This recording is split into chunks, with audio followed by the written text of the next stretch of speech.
to the first part of our talk, which is the solidarity work around the Palestinian struggle and how art has played a vital role in it.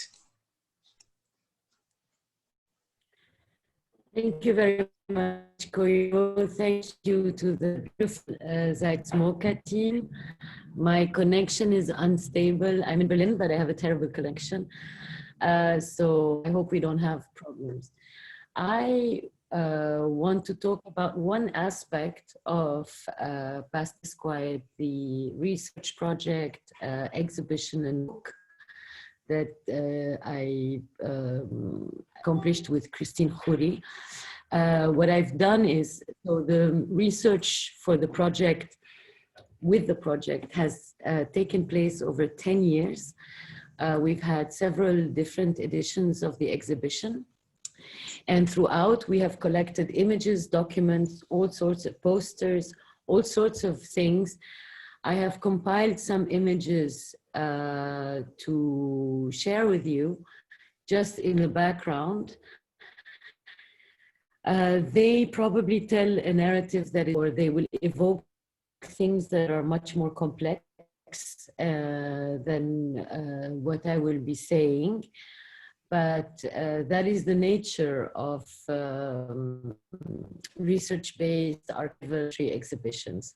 I mean, thank God that the images say much more than what the curator and the researcher has to say. Share screen, and voila.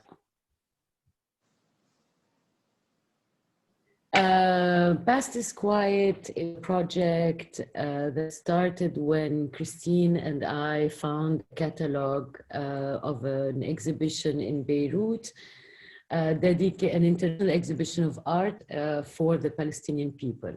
We were intrigued by that exhibition because it doesn't appear in books or in narratives. The exhibition, art historical narratives. The exhibition seemed to be massive.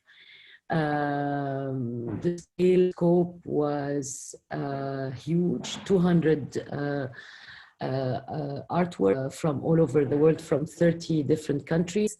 It took place in 1978, meaning in the middle of the Civil War, when the airport was closing and shutting down. This was before email. This was even before fax. So we were curious to unearth the story of this exhibition. And over time, we discovered that it was intended, the exhibition was a collection, a seed collection, intended for the establishment of a museum of contemporary art or modern art in solidarity with the Palestinian struggle. This notion of a museum or a collection in solidarity with a political cause, we found that it was not unique to the Palestinian struggle, and our research unearthed connections that led us to 4 other museums in solidarity. I will start scrolling images now. The story begins with this museum, the image that you see now, museum in solidarity with Chile.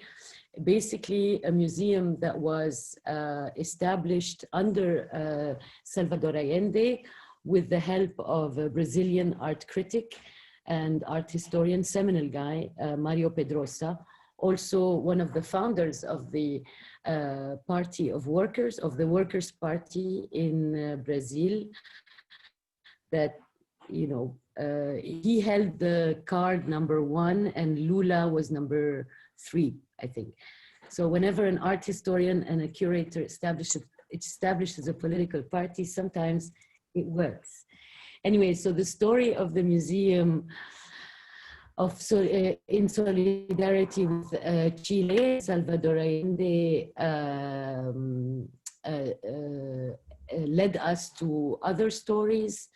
The story of a museum in solidarity with Palestine, the story of a museum, of a collection in support of the struggle against apartheid, and the story of a museum in support of the people of Nicaragua after the revolution, the Sandinista revolution. These four collections or museums, they are, each one has a different destiny, but in a way, their destinies resemble the destinies of the political movements and the revolutions that inspired them, that funded them. The only museum that exists today as a museum with a collection is the one in Chile. There is today a museum in Santiago called Museo de la Solidaridad Salvador Allende, and it has an incredible collection. The Palestinian collection, the fate of the Palestinian art collection is complicated and sort of unknown. The fate of the Nicaraguan, of the collection for Nicaragua is also complicated and unknown. It is basically hostage to the political crisis in Nicaragua. The fate of the collection for the struggle against apartheid is in South Africa, but it is not yet in a museum. The stories of these museums were very important to us because, one, they represent a model of museums that is completely different, opposite to the sort of mainstream museums of art that we know today. These were museums established by political exiles. These were donations by artists. The collections were administered by artists, by cultural workers, artists, art historians, art critics, and they were, to borrow André Malraux's notion of a museum without walls, they toured the world, they incarnated the legitimacy of a political cause.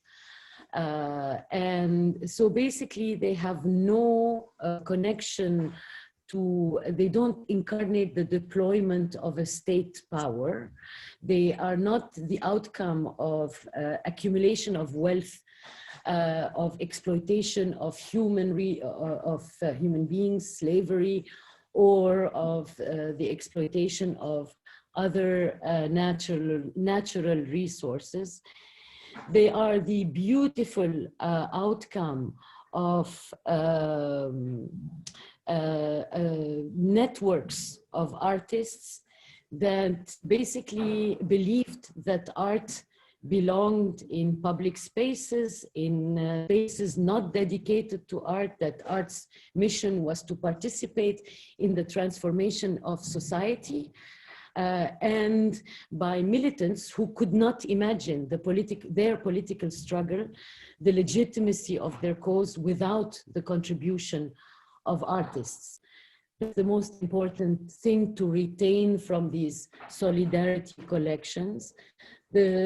Unfortunately, this model of museums is not taught, neither in art history nor in museum studies. The second thing they incarnate, I mean, if we think in today's terms, imagine today if the Rohingya or the refugees in the troubled African republics like Burundi or Central Africa or others, or the Syrian refugees in Germany, or the political and economic migrants, undocumented migrants in Europe. Imagine today that they could have a museum of contemporary art, and that this museum would tour the world to defend their humanity, to defend their right to movement, to defend their right to find a place in the world.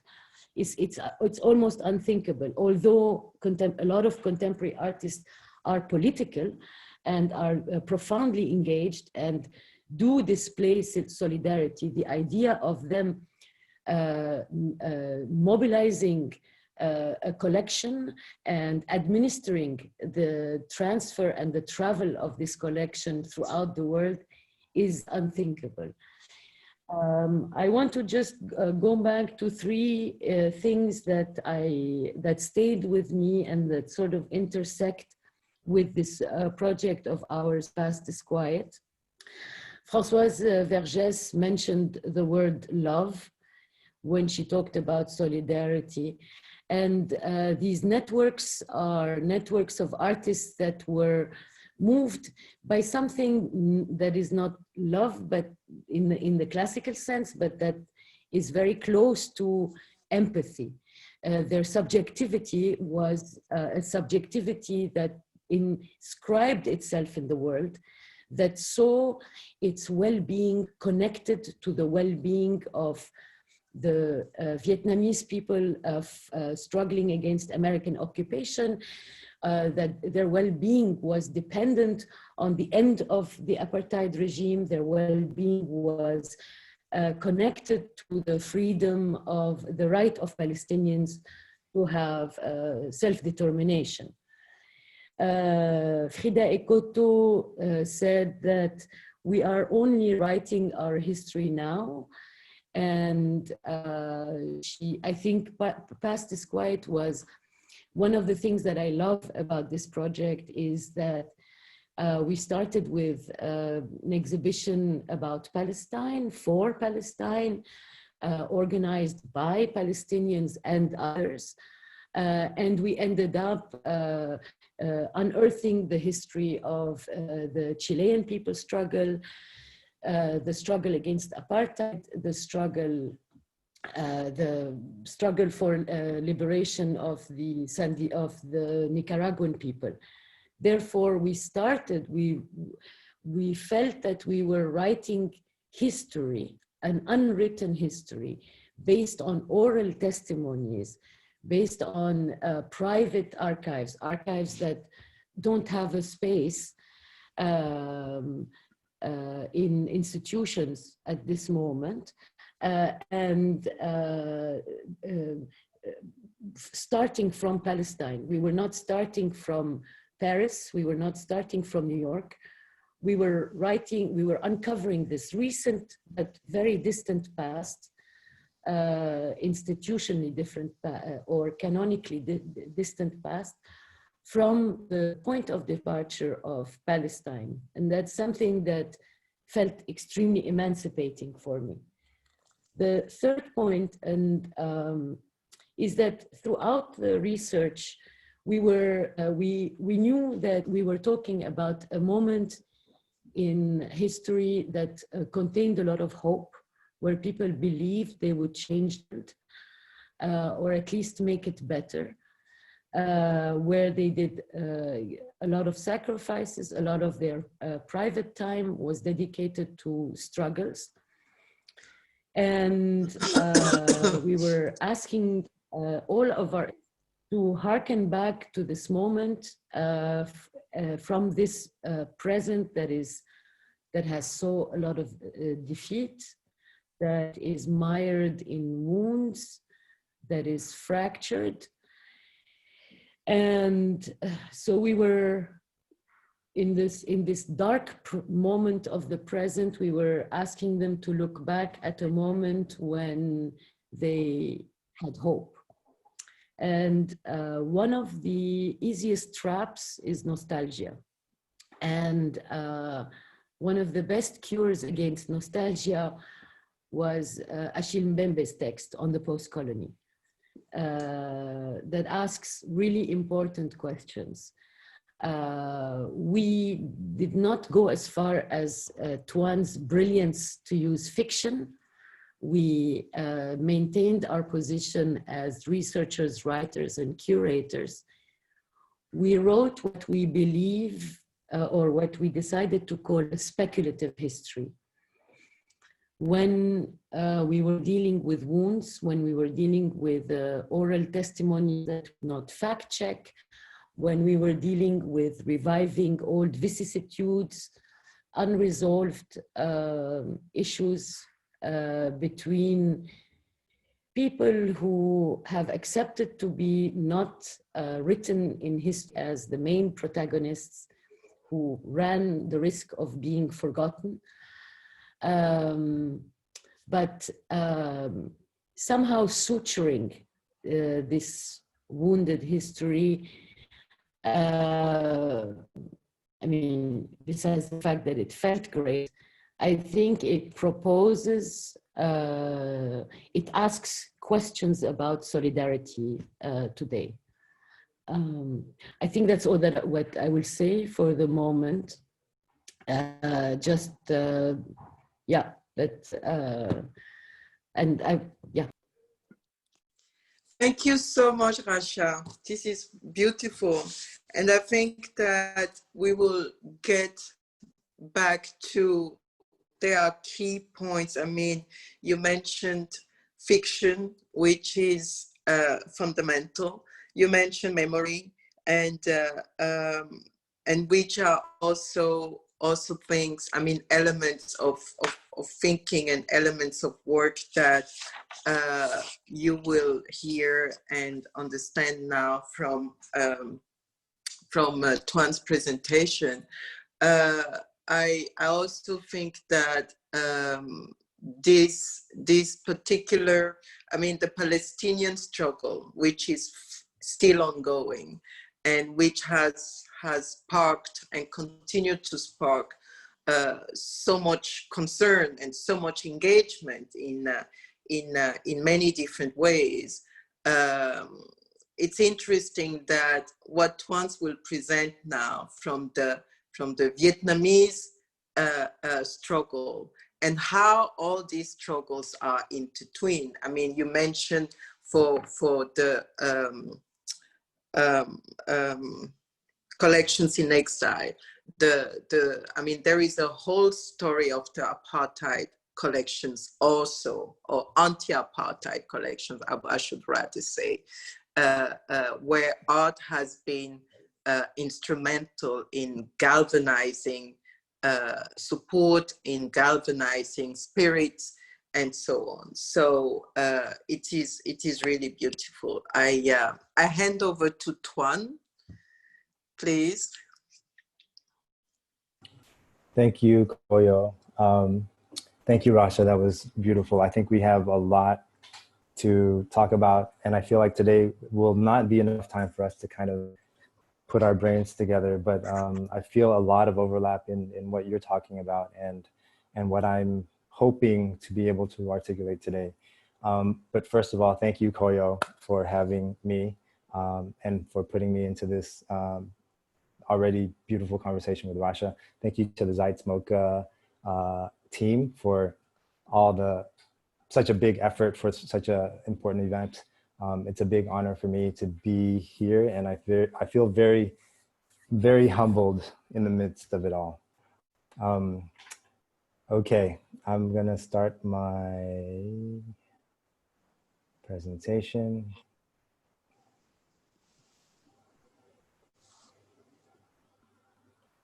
Okay.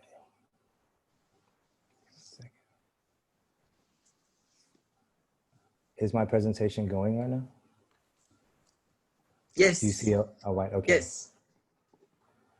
All right. So, okay, solidarity. I was talking to my mentor a few years ago over dinner, and I won't mention his name, but he is a dear friend of mine. He is a committed educator who had guided me along with several other artists who are doing amazing things right now through art school and into, towards the path of a career in the art world. He is an artist of color who had made significant kind of contributions and work during the culture wars of the 1990s in the US. It was a time, it was a tough time for artists, especially artists of color. And I think no one really escaped unscathed. So I asked him about solidarity, thinking that for artists to have survived through such tough times, there must have been some sort of solidarity that carried people through, especially for artists of color. And he looked at me dead in my eyes and said, in a very matter-of-fact way, he said, "Tuấn, there is no solidarity." So it is there that I will begin my presentation.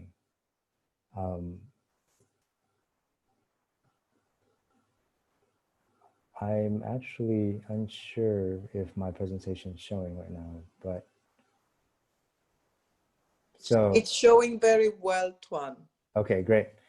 So this is an image from a video still, from a piece that I made a long time ago when I was in art school studying under my mentor. And it's a video called The Two Tuans. And I show this partly in fun to remind myself that I don't have to be nervous about making a fool of myself today. And that somewhere, somehow, the concerns I had then are still the concerns I have now, and that the road is quite long. I also show this image because I wanted to illustrate the traumas and the divisions and the fractures that happen in the absence of solidarity. And these traumas are real and they last a long time. You can see from many of the works by second or third generation Vietnamese immigrants like myself, or like Nguyễn, who just wrote The Sympathizer, won a Pulitzer Prize for that book. Ocean Vuong, who kind of talks in his work about the PTSD suffered by people during that war. Anyways, you're all familiar with this image of a South Vietnamese general executing a Viet Cong captain. So this division within the country where I was born, was happening. This was, we can call a non-solidarity between brothers, a kind of disastrous civil war. While there were signs of solidarity with the people of Vietnam coming from all around the world, for me, most strikingly from the African-American, Black American communities, fighting against racism and fighting for civil rights, equal rights in the US. So to see such support from abroad while internally the country was collapsing, this is both a moment of confusion for a lot, I'm sure. I was born right after the end of the war, so I did not live through this, but I lived through it secondhand. So I'm sure that for a lot of people, this was both a source of inspiration to see so much solidarity garnered around the world, and but also at the same time when you're watching your country collapse because internally you can't figure out how to come together, that caused a lot of disillusionment. So where is solidarity located when it is needed the most, and how do we conjure solidarity?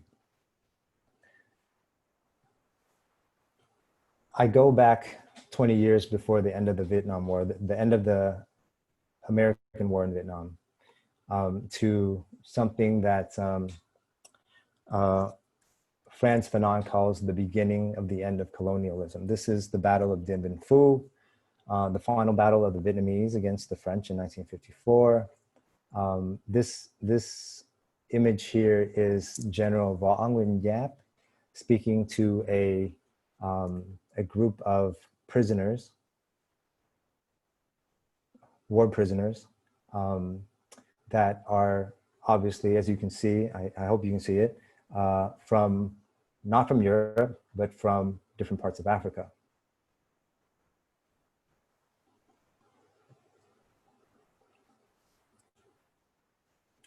So throughout the war against France, the Viet Minh made these little pamphlets and spread these little pamphlets on the battlefields to gain the hearts of soldiers fighting in the French army, aiming at a kind of empathy, a kind of brotherhood a kind of solidarity against the soldiers from the various colonies. This one particular pamphlet is aimed at Moroccan soldiers who were fighting in the French army. I'll read it quickly because I'm not sure if the resolution is proper on your screen. So it says in English, so on one side it's French, of course, and on the other side, it's Arabic. So, and please correct me if I'm wrong. To the North African soldiers of the Far East's French troops, the French forced you to fight in this unjust war. You have nothing to gain from it. On the contrary, Moroccan, Tunisian, Algerian blood has been spilt to the benefit of the colonial oppressors, of both the Moroccan and the Vietnamese people. Lower your weapons. Don't pursue this useless struggle any longer. Hooray for the friendship between the Moroccan and Vietnamese people. Love, Vietnam National Army. I of course have found no research or documentation as to whether these, I'll call them PSYOP campaigns, were successful or not. But I'd like to jump to another kind of propaganda. This time it is from the French military. This is a poster printed in the newspaper. I don't have the exact name of the newspaper. I can get it if anybody's interested. This was printed in 1913, and it shows the various tirailleurs from the different colonies in a kind of glorified manner. So for those who don't know, a tirailleur is a French colonial soldier. The French military began recruiting men from their colonies in the mid-1800s to help kind of manage the colonies, to control the colonies, and to then fight wars abroad. France had a way of promoting this solidarity with its colonies and with its tirailleurs through posters like the one that we just saw and through monuments like this one. This is a snapshot of Place du Tirailleur in Dakar that I took on my way out. I think I was going to lunch or something. But anyways, it exemplifies this attitude of the French, this kind of strategy that the French had to heroicize and commemorate this kind of solidarity between the French military and its colonial army. To be part of the French military was something to be proud of. So when the world wars happened, world wars started to kind of erupt in Europe, the French realized that they needed more soldiers. So of course, they had all these men, all these soldiers that were fairly adequately trained under French military. They began shipping their tirailleurs Indochinois from Vietnam and their tirailleurs Senegalese from West Africa to fight for France on the battlefields of Europe. I'm sure the other European colonies did the same thing, but I'm not familiar because my research didn't get to that point. So when I found out that, you know, tens of thousands of tirailleurs from Indochina and from West Africa were sent to Europe, I started imagining these kind of like really grand scenarios in my head of these soldiers of color, soldiers from different colonies fighting side by side and helping each other navigate and survive a war that they had no investment in. But of course, again, I didn't find any records or documentation of anything close to that dreamt up solidarity scenario that I had in my mind. I did find a lot of our archival footage in the French military archives, and I put all that footage together into a 2-channel piece that you're seeing here as a way of kind of looking at, as a way of visualizing how the different parallels between the two kind of military units from different parts of the world. how they were kind of trained, how they were treated, how they were gazed, how they were looked at under the French gaze, but also how they were never placed together as a singular unit that fought side by side. And this kind of goes to show how deliberate the French military was in preventing a kind of alignment, or preventing a kind of solidarity to happen. It's a 7-minute, 2-channel video. I'd be happy to share this link with anybody interested in watching the whole thing. Just text message me, or I can give the link to Tanazani or anybody. But I did find this amazing image in the German Federal Archives of prisoners of war captured during World War I by the Germans.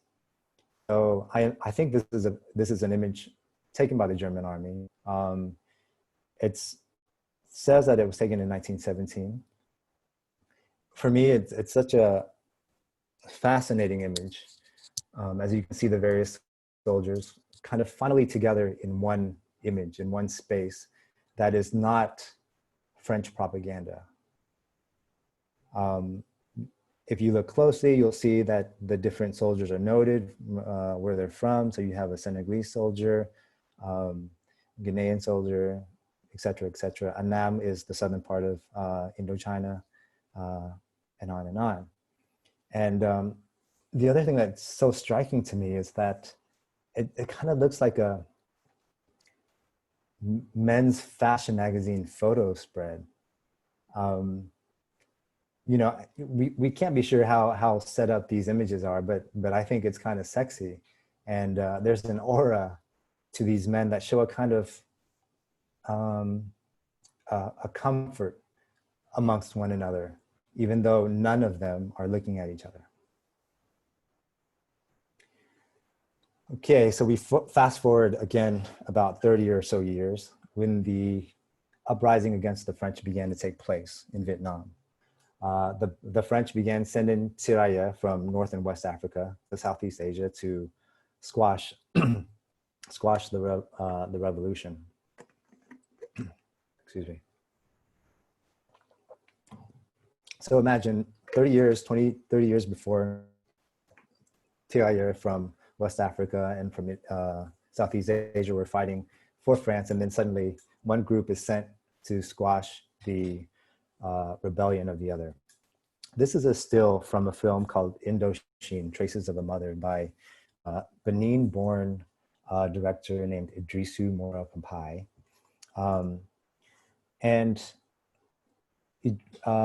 The filmmaker was able to kind of find former tirailleurs Senegalese and Viet Minh soldiers who kind of attested to French colonial soldiers leaving their posts mid-battle and walking across the battlefields to join the Vietnamese in their struggle for liberation. And of course, for someone like me, these stories are quite inspiring, but again, they're kind of like these elusive mythologies that exist only orally. There's no documentation and kind of unrecognized by any kind of dominant official framework. And of course, as time passes, these stories will pass with their narrators. And besides these little bits of interviews in Idrisu's film, you know, our research pulled up nothing.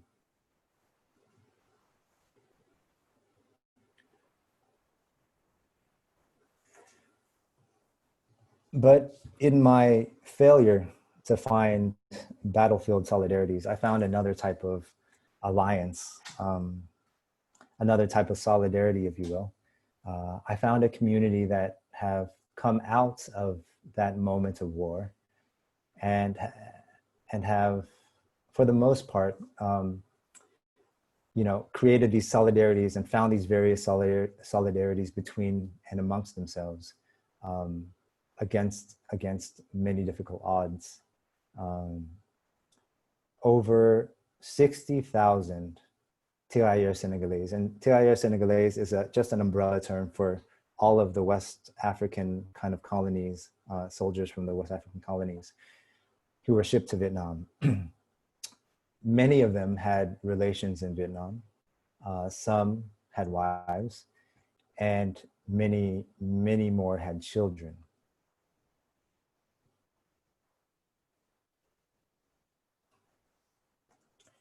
When the soldiers left Vietnam to return to their countries after the defeat of the French, some of them brought their wives, but most of them only brought their children. So there was a mass migration, if you will, of Vietnamese women and children from Vietnam to West Africa. And this begins from the 50s all the way up until the mid-60s. This image here that you're looking at is a photo by Fatou Irene Fati of her parents. And you can see she noted down below that her father was a Senegalese tirailleur, and her mother, and the image got cut off, I'm sorry, but this is an image of Fatou Irene Fati, and she started an organization called AFAA, Alliance France Afrique Assis. Sorry for my French. I'm not trying to butcher it. I'm trying to find solidarity there. Most children were taken as the French army, the French army made it quite difficult for their soldiers through a series of different regulations and requirements to bring their wives back to West Africa. But very, very easy to bring their children, because the children of these soldiers left in a country where the French were defeated were very much in danger.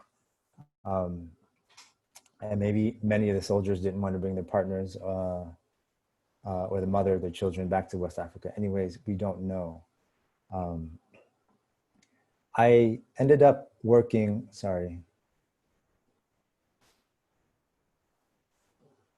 with an organization called Kim Hoi, which means the Golden Union. And this organization kind of, was connected to many of the people in the community, and kind of started because they realized that, the first generation mothers were dying, and the frequency of the gatherings of the community were becoming less and less. And they realized that there was this desire for a continued solidarity amongst the community. But they also kind of realized that there was an erasure that was happening on the personal level that, for me, kind of reflected the larger historical erasures that happened on a political level. So this is where this becomes the collaborative project that Koyo mentions today. It's a collaborative project that becomes entitled The Spectre of Ancestors Becoming. Sorry, these are some images from the different conventions that Kim Hoi has. So The Spectre of Ancestors Becoming is a film focused on 3 main stories by children and grandchildren of this first generation of Vietnamese mothers who migrated to Senegal with their Senegalese husbands. These 3 main characters, Anne-Marie Niane, Makadou Njai, and Mary Bay Diouf, write scenes that reconsider the memory or the erasure of memory, or the transmission of memory that they are kind of reckoning with at this kind of specific moment in time in the community's kind of evolution. Anne-Marie Niane was born in Saigon, and she remembers the silence between her Senegalese father, a soldier in the French army, and her Vietnamese mother before they had to leave Vietnam. Her mother had no choice and no voice in the matter. So this scene, enacted by 2 of the second or third generation members of the community. In this scene, she reimagines a more kind of vocalized interaction regarding the decision to leave Vietnam from her mother's point of view. MOCAA Njai grew up in Dakar, not knowing that he was part Vietnamese and that his mother was left in Vietnam. When he was around 20 years old, he accidentally found images and letters from his mother that were hidden in his father's suitcases. And MOCAA writes an imagined conversation that he has with his father. Of course, this doesn't exist. And he says it would never have happened this way. But now he gets to rewrite this moment in his life where he confronts his father and declares to his father that he has given his daughter his biological mother's namesake. So in doing this, he reveals that he knows that his mother was left. He knows this kind of hidden history that was kept from him. Mary Bay is the lovely woman to the right of the screen in the pink, told me this kind of really amazing love story about her grandmother and her grandfather in Vietnam, and how her grandmother hid this French soldier from Africa in her house to protect him from being killed as he was chased by soldiers from the Vietnamese army. She even stands in front of the rifles of the Vietnamese soldiers who threatened to kill her if she didn't reveal his whereabouts, and she stood there unmoved. And from then on, it was, according to the story, love happily ever after. So in Mary Bay's scene, Mary Bay remembers the daily ritual of combing her grandmother's hair after lunch.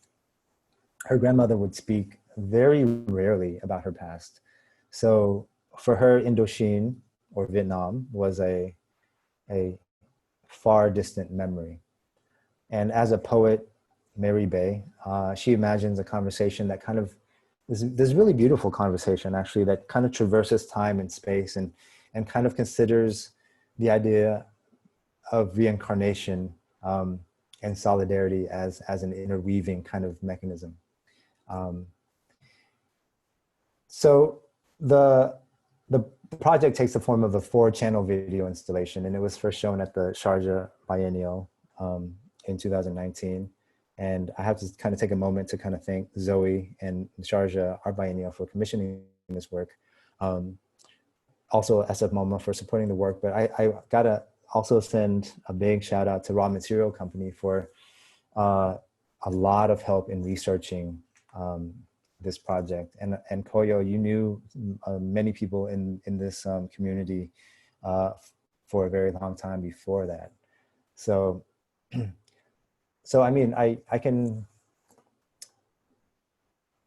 think we need solidarities to resist together. And when we resist together, we resist more effectively. I think that memory is a quite beautiful form of resistance. I think that stories are a conduit for solidarity. I am fascinated in this idea of solidarity because I'm obsessed with the idea of empathy and compassion. So I think it's not that there is no solidarity, as my mentor had mentioned. I think what he meant was that we often overlook the solidarities that happen to us, that we engage in on a daily basis. These solidarities that keep us aligned. Thank you.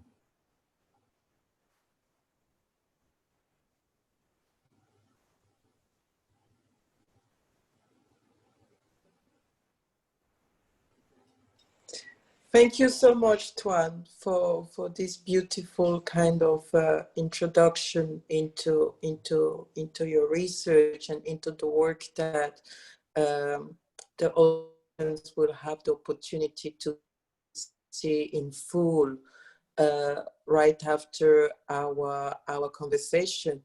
I wanted to invite both of you as a closing panel for this week, because I really believe that there are, you know, we are usually exposed to macro stories. And Tuấn, we've had this conversation before. And so the macro stories never tell the full story. And as curious people, or as art practitioners, as researchers, or as simple people who are concerned, or in any way, be it through personal biography or to political interest, one always has to go and do the work on your own, sort of has to scratch the archives, just like Rasha does all the time with her project. So, and I think that those micro stories are really the stories that from my point of view, embody really philosophies, ideas, intentions of any given struggle.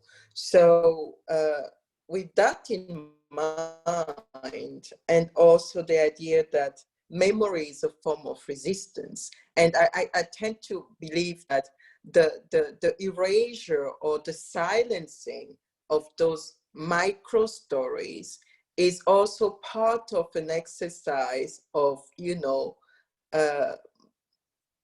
sort of maybe bring in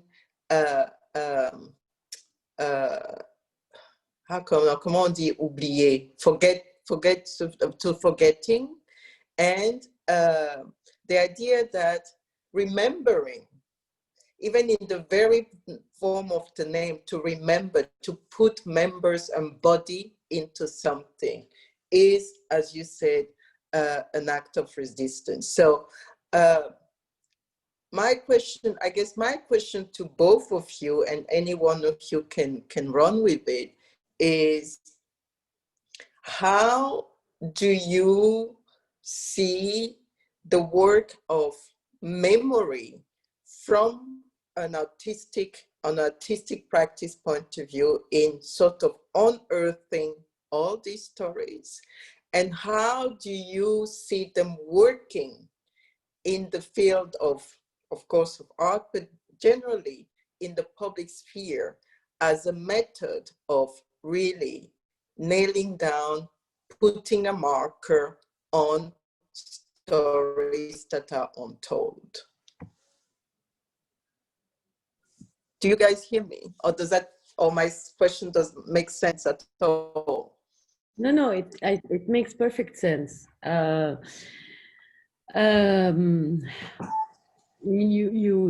a lot in your question. I will begin with this.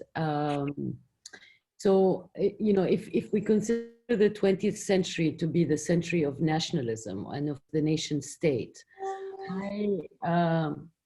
I knew I was a refugee because my grandfather was a refugee.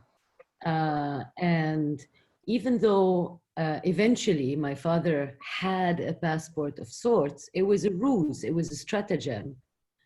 He was not really a citizen of the country of which he obtained the passport. Same for me. So this category of the refugee is the category that explodes the precepts of nationalism and nation state and sovereignty, and all the narratives that that the modern nation state has brought with it, including the paradigm of modernity that is, you know, Eurocentric or Western centric. So when you're the grandchild of a refugee, you have a consciousness of the world as a denizen, as someone who is at risk of being expelled from anywhere at any moment, even if your papers are in order, even if you own property, all these, elements that supposedly fulfill the requirements of, capitalism. And I always wonder what I've inherited from the world, knowing what this being a refugee has taught me. It really has taught me two things: empathy and solidarity. And I am more, I see the world, I see the descendants, the refugees and the descendants of refugees are those that I understand immediately, are those that I'm drawn to, with whom I feel safe, with whom I know I will never go hungry, I will never go become cold. That's me. If we go back to Past is Quiet and this, what this endeavor meant, when we did the exhibition at the Haus der Kultur in der Welt, it was under the paradigm of the programmatic paradigm of interrogating the canon. And when you're taught art history in the best schools, you are told that the 60s Paris was the capital of art, and in the 70s New York became the capital of art. Anselm Franke, who is the artistic director or the director of the visual arts program, and who basically was our host and chief curator, asked us to conduct an exercise to examine what Past is Quiet does or reveals in terms of the art historical canon. And we did this mapping. Every exhibition that we mentioned, every event that has fed into these solidarity collections, we drew a map. And New York appears only once, Paris appears a lot. But when you see the density of the networks and the connections, it's all in the south. So we also realized that the connections that were north-south, but a lot of them south-south and east-west, drew a completely different map of exchanges, of knowledge, of art, of sensibilities, of dialogues, and of conversation. That memory, even if it's not written in books, it has somehow lingered in letters, in, like Tuấn was saying, letters, suitcases, boxes, and it refuses to die. And I think after 10 years of researching, I no longer believe in, when you write these stories, that the researcher is at the center. I believe that you open one drawer, pull out one image, and then all the other images and documents somehow find their way to you. You, as a researcher, you're not a genius. You're not the brilliant person. You are the one that basically triggers something. I mean, in today's terms, all I wanted to add to what Tuấn concluded with, I don't believe that, in today's world, I don't believe that the production of culture is possible without conviviality and generosity. This is what you and I experienced with Raw Academy, with the first session. There's something about the professionalization of our practice, of our métier, that was important, but the risk of the market and the logics of the market devouring this essential thing, the conviviality and the generosity. This is, I think, what we have to defend. I don't think we would have been able to live with the AIDS pandemic, to know how to deal with HIV positive people and know how to cope with our losses without art. It's not a committee of scientists or sociologists or social scientists who taught us that this disease is not a taboo disease, that it's not infectious by hugging, that is, it's art, it's film, it's songs, it's poems, it's novels, it's art. And That's what we need to bring back today. That's what we need to bring. Culture, the production of art and culture will bring us, will teach us how to live with this pandemic and the pandemics to come. It's so beautifully said, Rasha. You know, I don't necessarily believe that we have lost touch or connection. And when you say, for instance, that we have to bring back conviviality, we have to bring back, you know, that support and that joy. I personally don't necessarily think that we have lost that, but something has happened, absolutely. I mean, people of my generation, our generation, so to speak, I mean, Tuấn is a kind of a younger generation than us, have, growing up in the 70s, have certainly experienced that and continue to experience it. I tend to believe that this internet that we are living in now was supposed to sort of make everything more accessible, shorter, and bring us more together. In the contrary, it's bringing us apart. And we are experiencing it again also with this particular pandemic, the COVID pandemic, you know.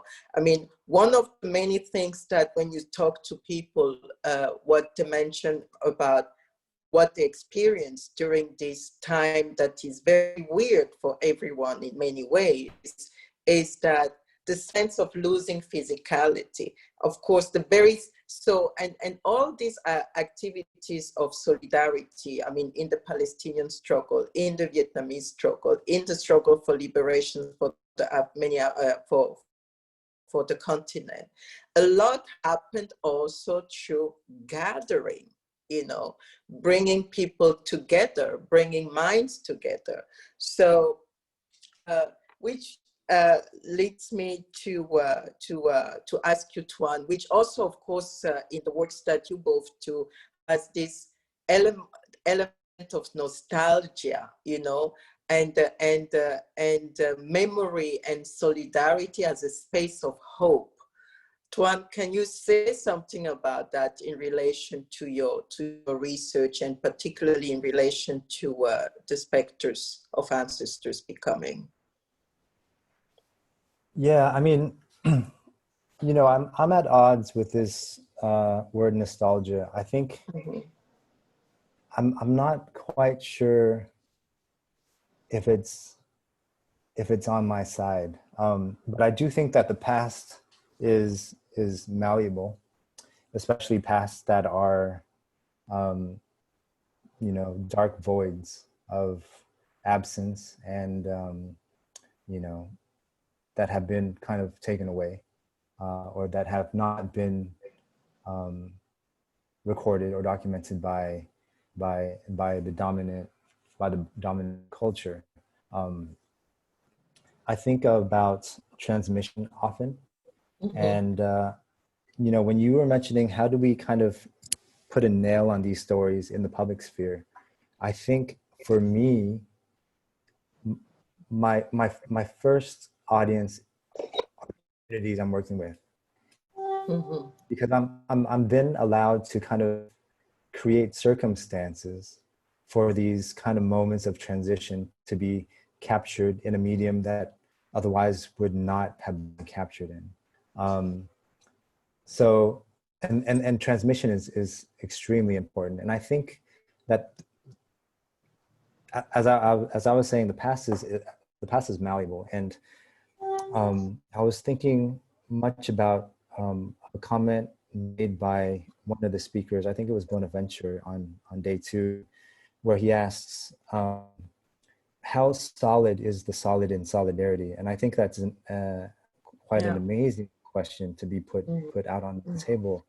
And in the same vein as how I think history is malleable, I believe that solidarities are temporal unions. I think they are formed intentionally and sometimes unintentionally under very specific conditions. And because circumstances and conditions are ever changing, I think that solidarities are inherently, and they must be fluid, they must be in flux. In order for solidarities to kind of be responsive, for them to respond effectively to the circumstances in which they arise from, they have to be agile and they have to be fluid. So for me, this idea of solidarity and this idea of memory and history kind of operate in parallel with each other. Yeah. I also think there is... Can I add something, Koyo? Yes, of course, my dear. So yeah, and Bonaventure was also talking about haunting and haunting. And when I was working on the Past is Quiet research, I listened to this beautiful science radio show, and a neurologist came on and said something that has stayed with me. He said, you die 3 times. The first time when your heart stops to beat, the second time when they lay your body to the ground, and the third time when no one ever says your name again. And this idea of incantation, I think the moment, I mean, either you pull a drawer and you pull an image, or you say a name, you speak it, something is activated. The second thing that I should have said in the beginning to answer you, in our practice, when you interview people, you listen to them. And listen is perhaps one of my favorite English language words. It comes from list, which maybe I invented this definition, I don't know, but list and lust, German. We need new definitions, please. So list and to lust are, to Lust, German, are very close. Which means that to listen is not to hear, but to listen is to lend yourself to the desire of the other. Once you do that, what is transmitted from the person holding the history and the memory is so much more rich. Then you become inhabited with whoever they are communicating with you.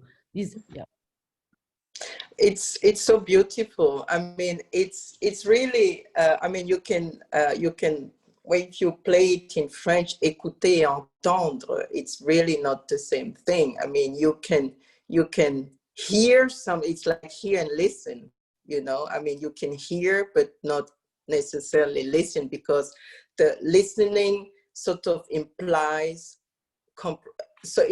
readiness, implies openness, that you lend your vis-a-vis the space to express themselves, but also it implies understanding somehow, you know. So at least readiness to understand. I have to time keep. I have a few other things that I really wanted to address. I think that maybe I take it before we open to the questions, if there are any. You can really write up your questions in the Q&A, and we will take a few of them after we've spoken. There are also what I liked about your work, Tuấn, is the reality of fiction, or the fictionalized reality. So using fiction actually as a tool of remembering, and as a tool of let me call it reenactment, but it's absolutely not a reenactment. It's not a right word, but as a tool of remembering something that your protagonist sort of knew intuitively, instinctively, kind of corporeally, but could never really put words on them. So can you speak to that particularly? I mean, I'm sorry, I have a little bit of an advantage because I know the work, particularly of Makodou, for instance, and of Anne-Marie, for instance. Can you speak to that?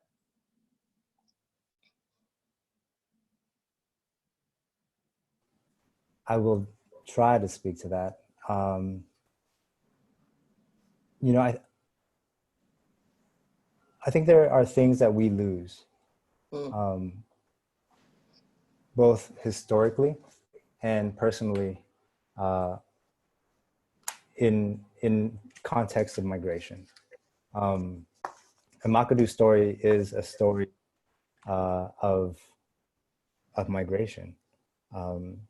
He was born in Vietnam. His mother had taken care of him up until he was maybe 1 or 2.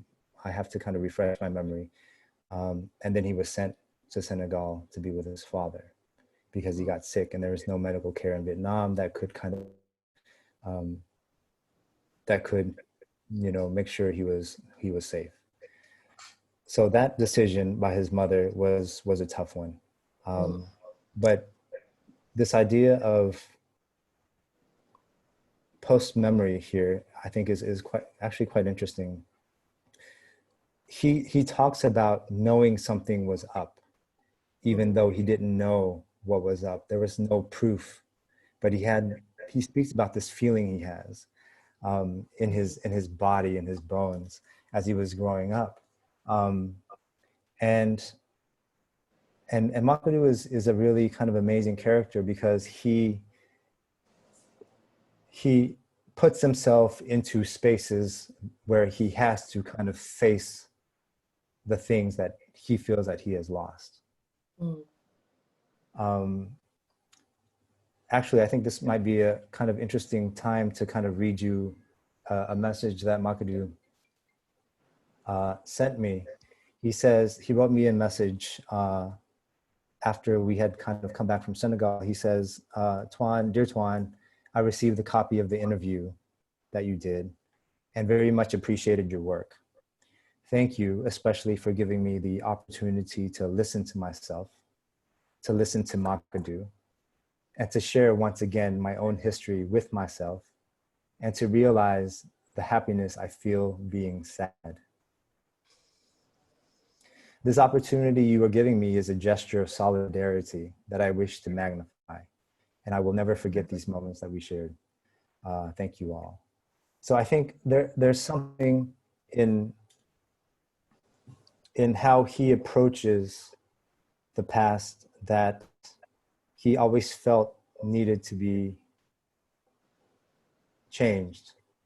But because of the kind of cultural conditions that exist in Senegal, he didn't feel like he could kind of take that action when his father was still alive. That would have been completely disrespectful. That was not something that he would have ever done. But this was a chance to kind of do that. So I'm not sure if I answered your question, Koyo, but no, you did so nicely. Just hearing this poetry saying the happiness of being sad. There is nothing more beautiful that we could have heard today. Maybe that's nostalgia. Yeah, about nostalgia or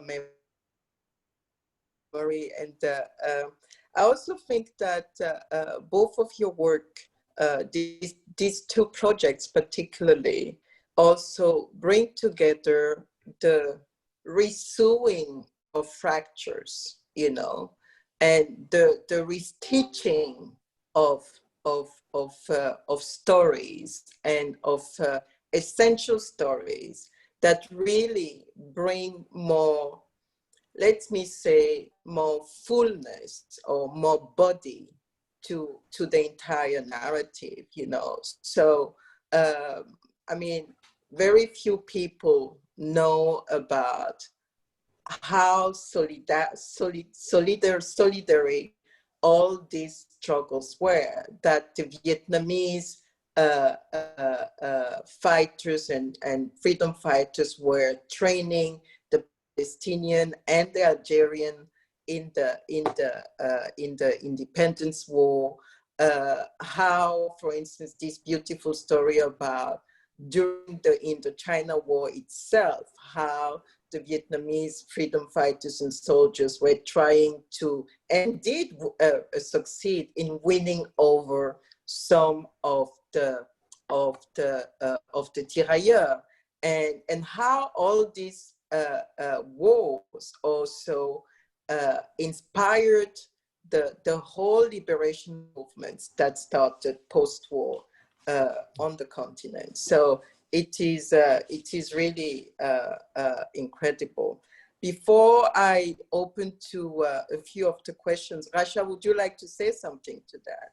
Because I know you like this. I mean, a big part of your work is exactly restitching these stories, you know, these sutures of fractures. I mean, you can't, I think Christine and I did not have the expertise of surgeons closing a wound, but I think what we were able to do was, you know, bridge gaps of silence and or gaps of absence. And we are very aware that the bridging that we conducted was basically our own, it was the product of our subjectivity. But ultimately, the whole endeavor of Past is Quiet is not to provide answers, ever. To open the horizon, open the field for more questions, to shake the ground of the Western canon. Maybe not just the ground, to shake it at the core of the Western canon. As you know, as I really like to repeat it, political refugees made museums of first-class art collections, hand in hand with artists, art critics, curators, against the market. So it was unimaginable then, but they did it, and today it is unimaginable. The antidote to nostalgia is to ask the hard questions. What happened to these collections? Why are they where they are today? And which we do. And we are aware that the fractures in the past produce defeats, produce fraught political realities in the present, but resurrecting that past is also one way of resisting, you know, the current fracture obstacles. Thank you so much. In keeping up with an open conversation, I will like for us to take a few questions that I'm sure are out there. Michael? So we have a question from an anonymous attendee. There is a lot of talk about exile, refugee, and migration. Tuấn, can you talk about your personal experience coming back to Vietnam and needing to create community? Yeah, thank you for that question. My needing to create community ended up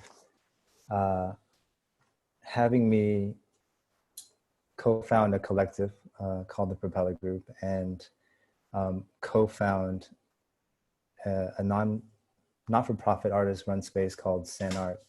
And I think these are all kind of pragmatic needs, pragmatic ways to kind of to explore that need of community. And, you know, San Art became quite a important art space in Saigon for a number of years. And there was a really kind of beautiful community developed around San Art that came to San Art, that became part of San Art. And San Art kind of extended itself to different organizations, not only in Saigon, but in Hanoi and in Hue, the three major cities in Vietnam. So yeah, for me, it was really about kind of very specifically kind of creating organizations and collectives to kind of fulfill that need of community. And I felt like, you know, an art collective and a space could kind of really be a very concrete way of connecting, you know, where really kind of concrete and specific outcomes would result. So that was how I reconnected here after 28 years of being away. Thank you. And then we have another question from an anonymous attendee.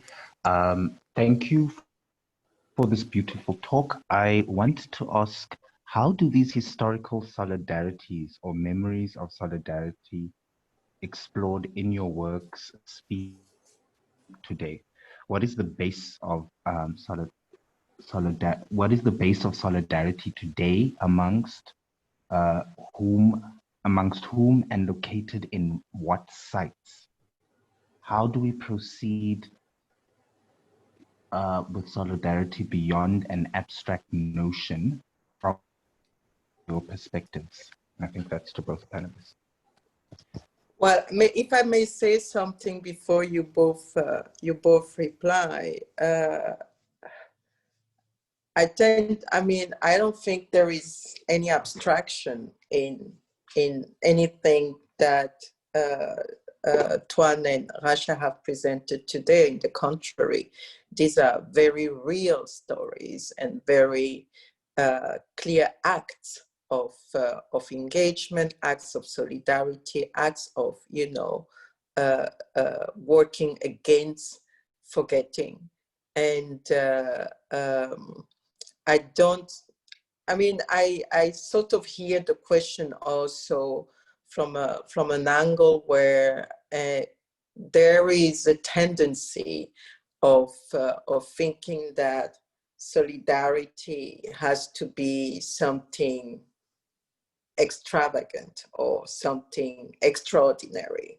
Acts of solidarity, usually the best one and the most effective ones are the simple acts, you know, are those which are not necessarily loud, and are those, even sometimes we are speaking about memory is a form of resistance.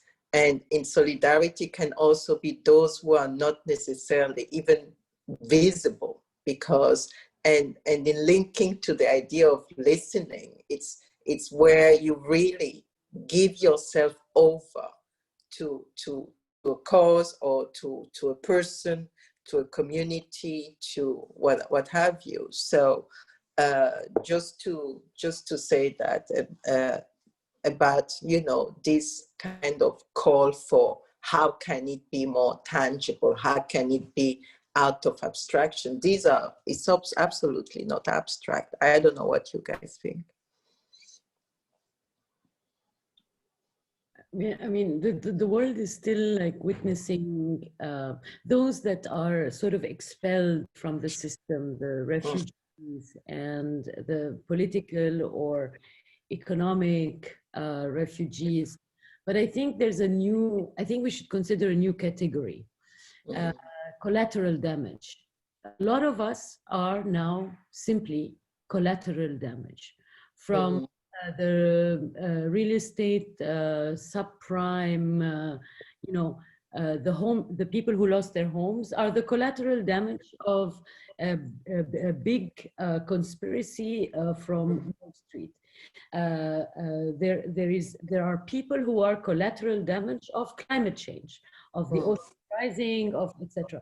So I think that the pandemic, what it has done is there was so much talk about globalization, but in fact, globalization fragmented and atomized our consciousness of our being in this world.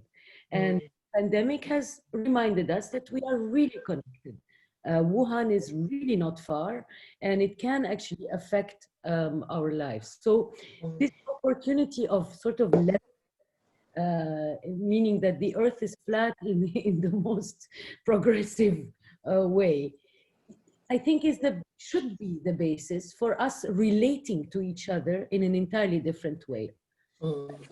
Extracting titanium from Cameroon without any regard to what happens to the land where the titanium is extracted from, to the people who live on that land, to the people who live in that country, to the people who live on that continent, and so on and so forth, just so that we can have every 7 months a new model for a mobile phone, should become something we all refuse. Why? Because we'll all get sick. We will all get sick. Punto final. Very concrete examples of solidarity.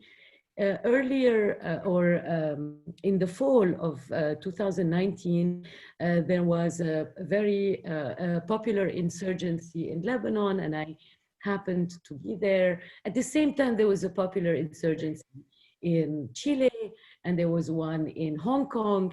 And suddenly, I mean, I don't know if you want to call it solidarity or listening together, but I saw the graffiti was on the walls of the city of Beirut was in Spanish and in Chinese characters.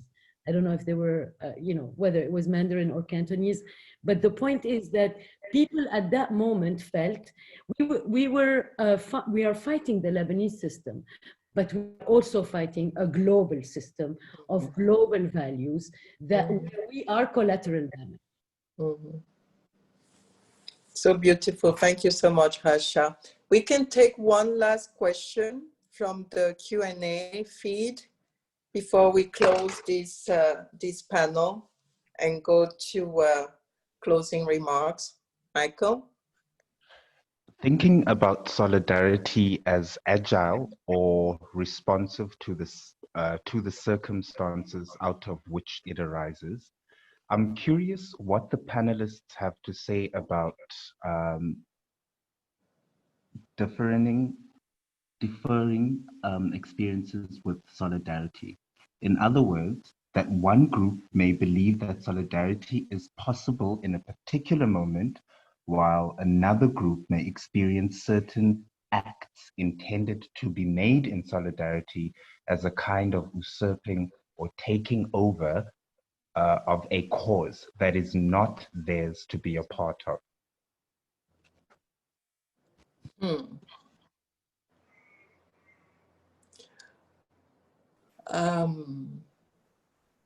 I wouldn't know how to take this one. I would say that maybe let me try to answer it from a logic of parallelism, so to speak, or from a logic of simultaneity. I believe that the momentums are certainly not the same for everyone, even within the same subject matter. I mean, if we look at both examples that we are speaking of today, the Vietnamese liberation and the still ongoing Palestinian struggle. So there are different chronologies, and in those chronologies there are also different momentums. So even though one can absolutely see parallels, so I think it's a difficult question to answer like that. You know, I think it's something that is continuously shifting and continuously sort of ungraspable, particularly for struggles that last for so long, you know, and that is not just a spark, a moment, that are really fundamentally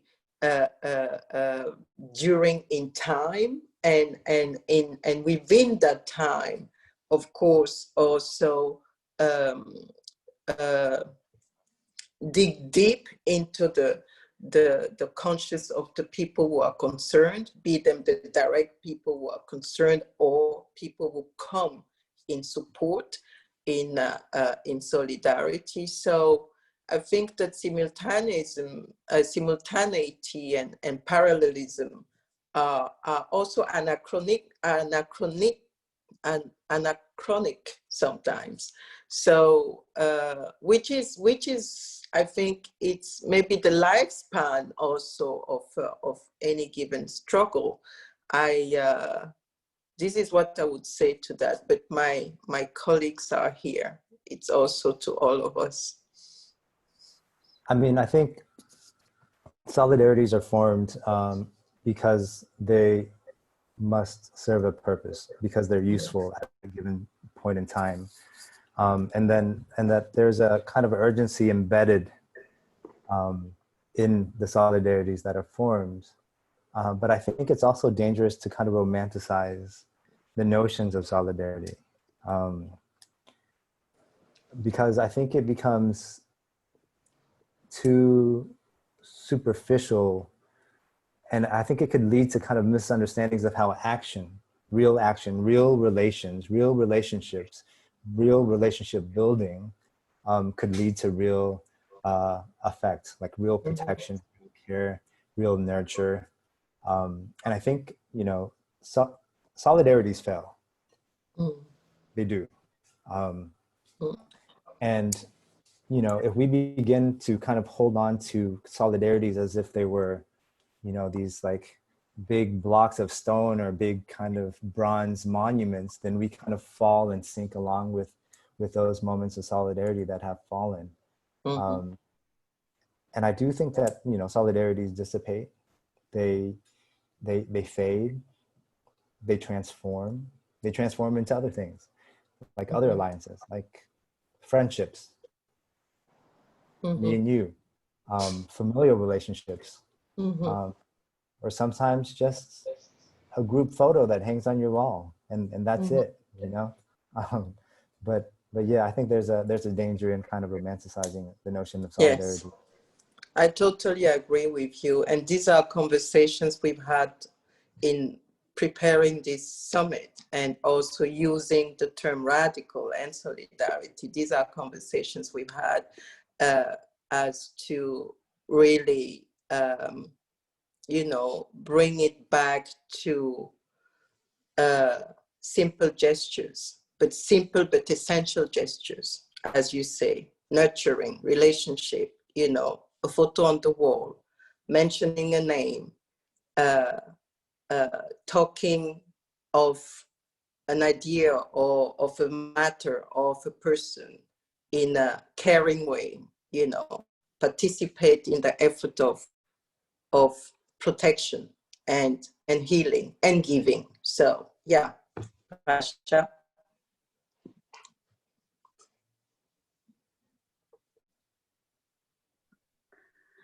You have the last word.